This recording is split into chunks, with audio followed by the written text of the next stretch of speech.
Donc oui, tu m'avais expliqué un petit peu les différences que tu as trouvées entre la Pro B et la Pro A. Alors même si la saison n'est pas finie désormais, est-ce que toi tu te considères maintenant comme un vrai joueur de Pro A? Bah oui, c'était le grand défi un peu de cette saison et de ce nouveau challenge que j'ai pris à Villeurbanne. Et c'est vrai que honnêtement aujourd'hui je me sens vraiment un joueur à part entière de Pro A. Et c'était aussi, comme je dis, c'était le but. Et c'est vrai que je suis content d'être arrivé là. D'avoir récupéré, trouvé un rôle et une vraie position dans une équipe qui joue le haut de tableau, en plus c'est bien. Tu disais que par rapport à ton physique et par rapport à la défense, physiquement c'était un peu différent. Tu n'as pas spécialement, on va dire, un joueur avec un gros physique. Non, c'est sûr. Et pourtant, voilà, tu joues en Pro A, tu as le niveau Pro A et tu es considéré maintenant comme un joueur de Pro A. Comment tu l'expliques alors à ce moment-là? Il y a plein de choses, il y a d'autres qualités que le physique aussi. C'est vrai que j'ai beaucoup travaillé sur l'adresse notamment, donc c'est vrai que pour l'instant en tout cas j'ai mes pourcentages qui ont augmenté et c'est vrai que par rapport à ça c'est aussi important puisque je pense que pas mal de coachs recherchent ça et notre coach notamment me fait beaucoup confiance là-dessus, c'est-à-dire que dès que j'ai un shoot que je considère comme potentiellement métable, il me donne carte blanche presque, donc pour ça c'est bien. Surtout pour moi qui arrive de Pro B, c'était pas garanti à l'avance que je puisse avoir des positions comme ça. Et c'est vrai que depuis le début de saison, que ce soit en Coupe d'Europe et en Pro A, j'ai des meilleurs pourcentages, donc c'est aussi ce qui fait ma force peut-être par rapport à d'autres joueurs qui sont plus physiques, plus athlétiques. Moi j'arrive à me démarquer, on va dire, à l'extérieur. Tu travailles régulièrement les étés, justement, tu as travaillé peut-être un peu plus encore cet été, justement, voilà, pour arriver pour passer ce cap de la Pro B à la Pro A. Qu'est-ce que tu as fait un petit peu alors cet été? Cet été, j'ai travaillé beaucoup sur mon physique déjà, ça c'est sûr, même si je le fais tous les étés. Et en plus de ça, j'ai rajouté un camp de travail sur le shoot avec Nicolas Gétin. Et c'est vrai que ça a été très bénéfique pour moi, d'un point de vue psychologique déjà. Parce que j'ai beaucoup appris sur moi-même et sur ma confiance en mon tir. Et c'est vrai que je ne pensais pas avoir autant progressé en si peu de temps. Et quand je suis arrivé en début de saison, j'ai commencé à faire des séries, ça rentrait. J'ai commencé les premiers matchs, ça rentrait aussi. Et puis en Coupe d'Europe, j'ai fait des matchs à parfois 4 sur 6, 5 sur 7. Je me disais, waouh, Et donc c'est vrai que par rapport à ça, je pense que je me suis construit une certaine forme de confiance autour de mon tir. Que j'avais sûrement pas avant, alors j'avais déjà des qualités de shoot je pense, mais c'est vrai que cette confiance autour de mon tir, je l'ai construite sur ces 3 jours et c'est comme ça que j'ai pu aussi trouver mon rôle en Pro A, quoi. Donc voilà, pose la question sur les 3 jours. Ah oui, alors il y a beaucoup de joueurs et d'entraîneurs qui disent qu'il faut 2 ans pour changer un shoot et pour progresser. Moi ça fait 10 ans que je montre avec des dizaines de joueurs qu'on peut au moins avoir une progression de 10, 15 à 20% en 3 jours. Pour certains c'est 6 jours, mais certains y arrivent en 3. Selon toi, pourquoi c'est possible de gagner rapidement, d'avoir du résultat rapidement en 3 jours? Je pense que c'est une question d'approche mentale en fait. C'est-à-dire que moi quand je suis arrivé au camp avec toi, je me suis dit, j'étais curieux, j'avais envie de progresser et je me suis dit j'espère que sa méthode fonctionne et dès le début j'ai trouvé ça très intéressant. Et je pense que par cet investissement aussi qu'on s'est donné mutuellement, on va dire, c'est vrai que je pense qu'en 3 jours on a beaucoup avancé. Et comme je dis, c'est surtout sur ma confiance, parce que il y a l'aspect technique qui est important aussi, bien sûr. Mais ça, à la limite, on le travaille, on acquiert des gestes, et c'est vrai qu'au bout d'un moment, une fois qu'on sait les faire, ça va. Mais au-delà de ça, il y a l'aspect confiance qui a fait que quand je suis arrivé à mon début de saison, c'est pas que j'étais en surconfiance, mais presque. C'est-à-dire que sur mon tir extérieur, autant il y a d'autres domaines de mon jeu où j'étais pas autant en confiance, mais c'est vrai que sur mon tir extérieur, j'avais peu de doutes, et ça m'a aussi aidé à me faire un chemin dans cette proie. Ok, donc est-ce qu'il y a des exercices ou qu'est-ce qui a changé, puisque tu parles de confiance et mentalement, qu'est-ce qui a changé qui te donne cet état de forte confiance dans une division que tu ne connaissais pas? Déjà, sur 3 jours, on a beaucoup travaillé déjà. Ça, c'est à mon avis la base. Mais ça, on travaille beaucoup dans tous les camps. Oui, mais quand même, là, ça a été intense. Et puis mentalement, ça demandait aussi une persévérance, c'était différent je trouve de ce que j'avais pu faire avant, puisque quand on me demande de courir à la limite, faire des allers-retours, c'est presque de la pure volonté. Ouais. Mais là il y avait de la volonté, mais il y avait aussi de l'épuisement mental, il fallait toujours se remettre en question, essayer d'avancer le plus vite possible et le mieux possible aussi. Et c'est vrai que par rapport à ça, 3 jours à cette intensité-là mentale, j'ai envie de dire, tu sors de là, tu te rends pas forcément compte au début à mon avis, mais c'est vrai que dès que tu reprends le terrain et que tu commences à faire tes séries ou tu commences à shooter un match, c'est vrai que moi en tout cas j'ai senti une vraie différence par rapport à ça et sur ma confiance en tout cas ça a été un vrai plus, quoi. Ok. On va enchaîner avec quels sont pour toi les exercices durant le camp que tu as le plus apprécié et qui t'ont fait le plus progresser? Je trouve pas de numéro 1 parce que je les ai trouvés tous intéressants. Et c'est vrai que pour moi j'avais quelques défauts, notamment sur le placement de mes appuis où j'ai fait des trucs que j'aurais jamais pensé faire par rapport à ça. Donc c'est vrai que c'était aussi, parfois ça me faisait un peu rigoler même de faire ça. Mais c'est rigoler, j'étais quand même très concentré parce qu'il fallait quand même bien le faire. Je savais où je voulais aller aussi. Mais c'est vrai que sur le placement de mes appuis, sur le placement de mon coude, l'alignement, tout l'alignement qu'on a travaillé, partant du bas jusqu'en haut.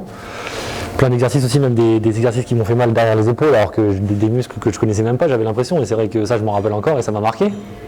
Donc c'est vrai qu'il y a tout un ensemble d'exercices qui remettent en question beaucoup de choses par rapport à tout ce qu'on a appris depuis tout jeune qu'on a commencé le basket. Et c'est vrai que pour ça aussi c'est bien de sortir un peu des sentiers battus et de penser, on va dire, en dehors de la boîte classique, on va dire. Et c'est vrai que c'était une expérience très intéressante. Quels sont les bénéfices réels que tu as vus tout de suite? Tu en as un tout petit peu parlé, mais si tu veux bien expliquer vraiment les bénéfices tout de suite que tu as vus. Je pense qu'il y a eu physiquement, il y a eu un travail vraiment musculaire, puisque je suis sorti de là, je me rappelle, c'est cette douleur derrière l'épaule qui me disait mais qu'est-ce que c'est que des trucs comme ça, cette douleur derrière l'épaule, elle existait. Donc déjà musculairement, je pense que j'ai dû développer des muscles que j'avais pas développés jusque-là. Maintenant, pour moi, la plus grande évolution, ça a été aussi psychologiquement et mentalement, où on a beaucoup travaillé sur la confiance, sur ce qu'on devait faire pour garder cette confiance le plus possible. Et c'est vrai que, en tout cas pour moi, ça a été efficace et jusque-là, j'en tire encore les bénéfices. Combien de temps? 6 mois, 7 mois plus tard. Tu as une petite anecdote justement sur quand tu as ressenti des choses et en match et après les choses que tu as vues différemment, les choses que tu as ressenties différemment? C'est assez compliqué ça parce que des anecdotes j'en ai pas vraiment. Maintenant c'est vrai que je suis arrivé plus souvent, j'ai l'impression, cette année, notamment sur quelques matchs de Coupe d'Europe où j'ai eu des gros pourcentages, dans cet état un peu pas d'euphorie mais de se dire ce soir sur mon tir il peut presque rien m'arriver, que je sois ouvert, pas ouvert, qu'il y ait un défenseur, que je doive faire 2 dribbles avant ou pas. J'exagère, c'est presque arrogant de dire ça, mais c'est pas le but, c'est juste pour dire que sur certains matchs j'avais atteint un niveau de confiance que j'avais jamais ressenti presque auparavant, et c'est vrai que je pense que c'est lié à ce camp aussi, puisque si je l'avais pas ressenti auparavant, c'est que j'ai fait quelque chose entre les deux pour que ça arrive. Donc c'est vrai que sur certains matchs, j'étais tellement en confiance que je me disais waouh, t'as vraiment progressé là-dessus, donc continue et profites-en quoi.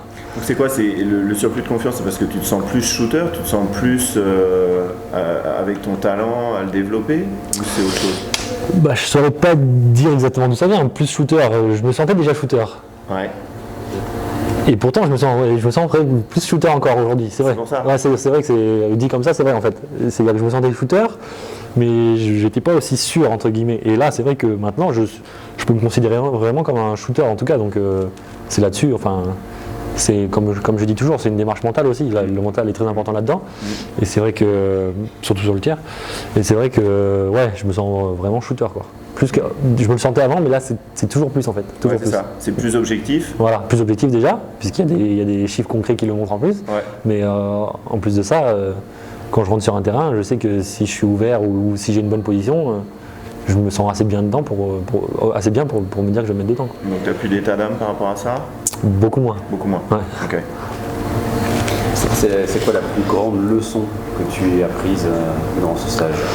La plus grande leçon, c'est que déjà on peut toujours progresser, puisque je me pensais shooter, et je pense que j'étais un shooter correct, très correct.